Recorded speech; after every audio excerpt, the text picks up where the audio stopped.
নমস্কার প্রিয় বিয়ার, আপনারা দেখছেন খবর তরঙ্গ। প্রাক্তন প্রধানমন্ত্রী প্রয়াণের পর ভারতবর্ষে যে রাজনীতি বেসে ওঠে সেটা যেন আবার দেখা দিল। প্রাক্তন প্রধানমন্ত্রী মনমোহন সিং প্রয়াণের পর সেই রাজনীতি আবার বেসে উঠল এবং কংগ্রেস বিজেপি একে অপরকে দোষারোপ করছে, রাজনীতি খেলছে। গত শনিবার প্রাক্তন প্রধানমন্ত্রী মনমোহন সিংয়ের শেষকৃত্য সম্পন্ন হয়েছে নিগমবোধ ঘাটে এবং সেখানে শাসক এবং বিরোধী রাজনৈতিক নেতারা উপস্থিত ছিলেন। কিন্তু শেষকৃত্য সম্পন্নর পরই রাজনীতি শুরু হয়ে গেল কংগ্রেস এবং বিজেপির মধ্যে। এখানে একটা কথা মনে হচ্ছে যে বিজেপির চালে যেন কংগ্রেস পা ফেলে দিল রাজনীতির ক্ষেত্রে, এটাই কিন্তু মনে হচ্ছে। প্রিয় বিয়ার, ভিডিওটি ভালো লাগলে সাবস্ক্রাইব করবেন, এতে আপনার ক্ষতি হবে না কিন্তু আমাদের উপকার করে দেবেন। শনিবার প্রধানমন্ত্রী মনমোহন সিংয়ের শেষকৃত্য সম্পন্ন হয়েছে নিগমবোধ ঘাটে, আর সে নিয়ে শেষকৃত্যের পরই এক পোস্টে রাহুল গান্ধী মন্তব্য করেছেন, নিগমবোধ ঘাটে যেভাবে প্রাক্তন প্রধানমন্ত্রী মনমোহন সিংয়ের শেষকৃত্য সম্পন্ন হয়েছে তা তার জন্য অপমানজনক। সমস্ত প্রধানমন্ত্রীর শেষকৃত্য সম্পন্ন হয় যমুনার তীরে রাজঘাটে, কিন্তু সেটা হয়নি। এমনকি প্রধানমন্ত্রীর জন্য স্মৃতিসৌধ এবং অন্ত্যেষ্টিস্থল বরাদ্দ থাকে, সেটাও মনমোহন সিংয়ের জন্য হয়নি।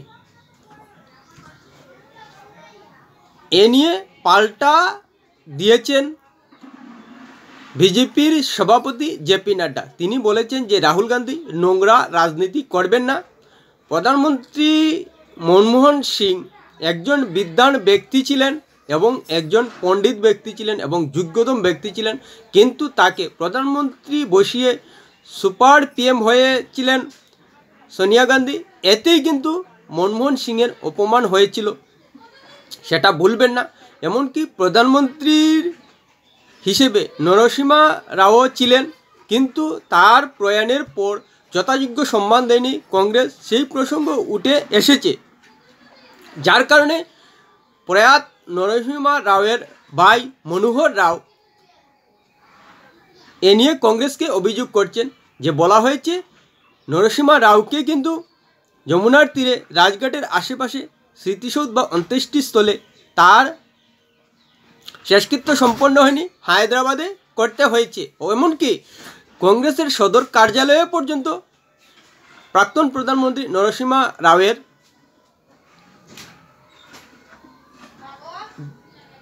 মৃতদেহ নিয়ে যাওয়া হয়নি, সেই প্রসঙ্গও কিন্তু উঠছে। তাই স্বাভাবিকভাবে জেপি নাড্ডা বিরোধী দলনেতা রাহুল গান্ধীকে স্মরণ করিয়ে দিয়েছেন যে কংগ্রেস নিজের দলের প্রাক্তন প্রধানমন্ত্রীকে যথাযোগ্য সম্মান দেয় না।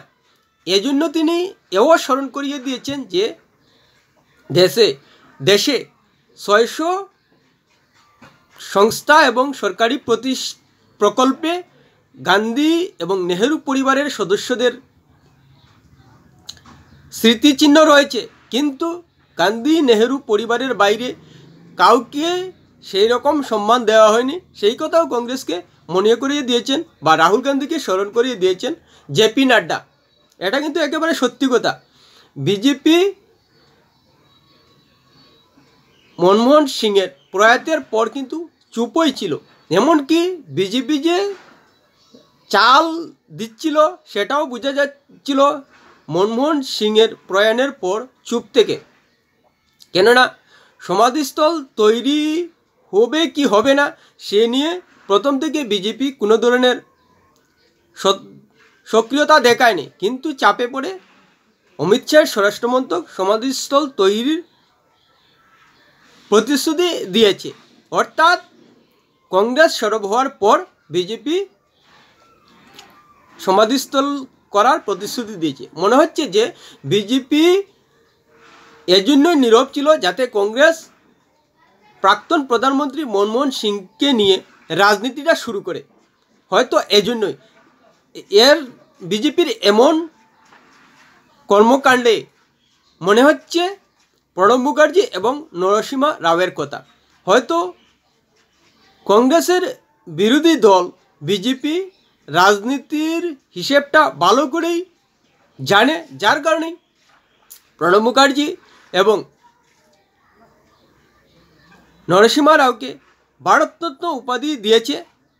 প্রণব মুখার্জি ছিলেন রাষ্ট্রপতি এবং নরসিংহ রাও ছিলেন প্রধানমন্ত্রী। স্বাভাবিকভাবেই ভারতরত্ন উপাধি দিয়ে যথাযোগ্য সম্মান দিয়েছে বিজেপি। এ নিয়ে কোনো প্রশ্ন উঠতে পারে না বিজেপির ভূমিকা নিয়ে, এবং সেই ধারা বজায় রেখে কংগ্রেসকে চাপে রাখতে এবং ভবিষ্যতে কংগ্রেসের যাতে প্রাক্তন প্রধানমন্ত্রীদের নিয়ে কংগ্রেস এবং বিজেপির ভূমিকা কী তা নিয়ে প্রশ্ন তুলতে না পারে এবং বিরোধী রাজনৈতিক দল কংগ্রেসকে মুখ খোলার সুযোগ না দেয়, সেজন্যই নিশ্চিতভাবে প্রাক্তন প্রধানমন্ত্রী মনমোহন সিংকেও সম্মান জানাবে বিজেপি।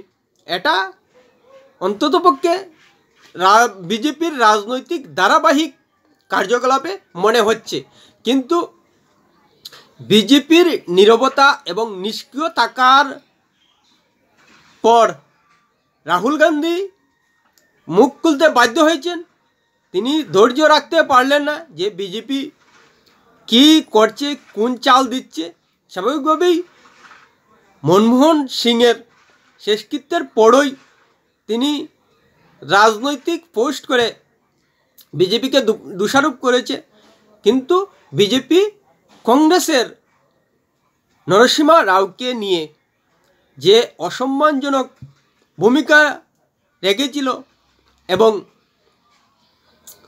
মনমোহন সিংয়ের প্রধানমন্ত্রীত্বের সময় কংগ্রেস যে